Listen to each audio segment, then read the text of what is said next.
हमारे पास इस क्वेश्चन में दिया हुआ है hydrogen atom in a state having a binding energy of 0.85 electron volt makes transition to a state with excitation energy of 10.2 electron volt.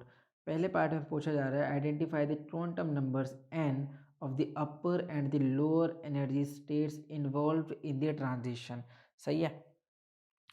तो सबसे पहले तो हमारे पास इस क्वेश्चन में जो मेरे पास एक्साइटेशन एनर्जी दी हुई है वो कितनी दी हुई है, ये दिया हुआ है 10.2 इलेक्ट्रॉन वोल्ट। सही है। और मेरे पास जो बाइंडिंग एनर्जी दी हुई है ये कितना दिया हुआ है, ये दिया हुआ है 0.85 इलेक्ट्रॉन वोल्ट। सही है।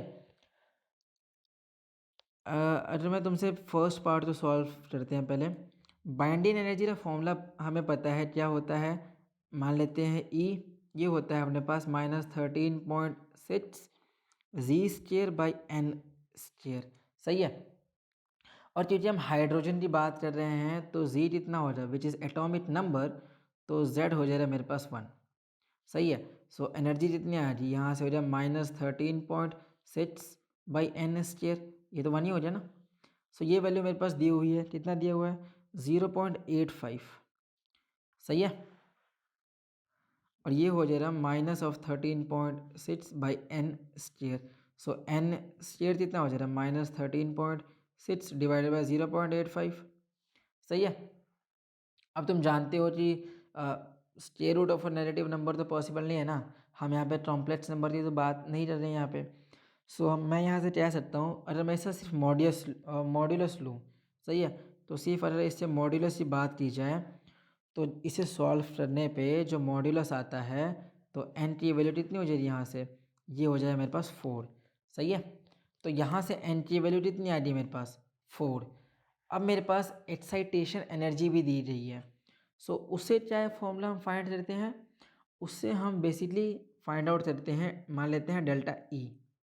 सही है। एक्साइटेशन एनर्जी मान लेते हैं, ये होता है R G square 1/n1 whole square -1/n2 whole square.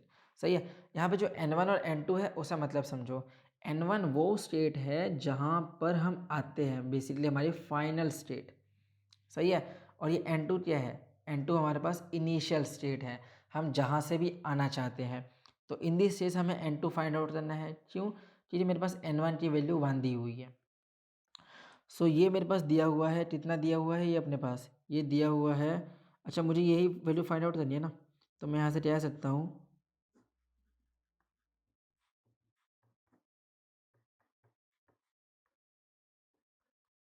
सही है, समझिए। सो तुम यहाँ से मैं कह सकता हूँ 1 minus delta E by are G square, ये हो जाएगा 1/n2 होल स्क्वेयर। सही है। ये हो जाएगा 1 माइनस डेल्टा ई कितना है, ये है मेरे पास 10.2 इलेक्ट्रॉन वोल्ट्स में आंसर।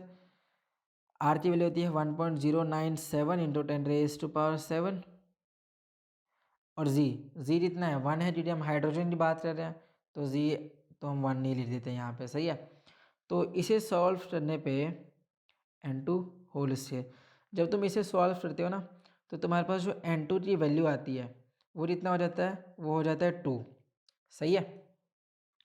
अब n2 2 है, इसका क्या मतलब है, इसका मतलब ये है कि तुम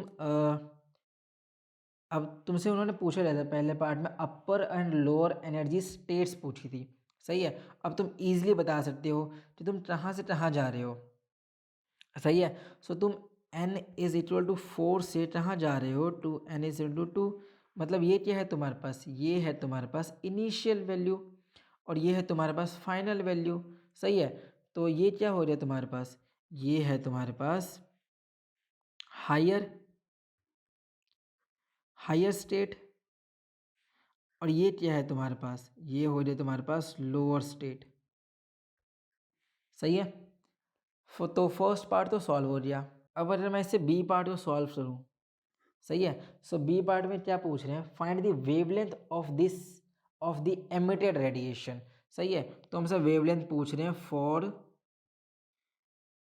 रेडिएशन के लिए पूछ रहे हैं, तो रेडिएशन कहाँ से कहाँ हो रहा है हमें पता है। एन के स्टेट्स हम जानते हैं, N is divide by 4 to N is divide by 2, मतलब यहाँ से यहाँ स्टेट तक आने में जो रेडिएशन हो रही है हमें वो रेडिएशन की वैल्यू ही बतानी है। सो यहाँ पे फॉर्मूला होता है 1 by lambda is divide by R, ये हो जाए 1 by n1 whole square minus 1 by n2 whole square. सही है। अब तुम जानते हो ये हो जाएगा आर, हम n4 से n2 पे आ रहे हैं, तो ये क्या होता है फाइनल। सो 2 माइनस 1 बाई 4, सही है। ये जितना हो जाए, ये हो जाए 4, ये हो जाएगा 1 बाई 4 माइनस 1 बाई 16, यहाँ से जितना बच रहा है ये हो जाए ना 4 माइनस 1, सही है। ये जितना हो जाएगा 3r/16 1 बाई लैम्डा के बराबर है। सो यहाँ से लैम्डा कितना आ जाए, लैम्डा हो जाए 16/3r। अभी तुमने पहले भी सॉल्व किया है, तो जब तुम इसे r की वैल्यू यूज़ से लेते हो तो तुम्हारे पास जो लैम्डा आता है, लैम्डा अप्रोक्सीमेटली 487 नैनोमीटर के बराबर आ जाता है। सही है।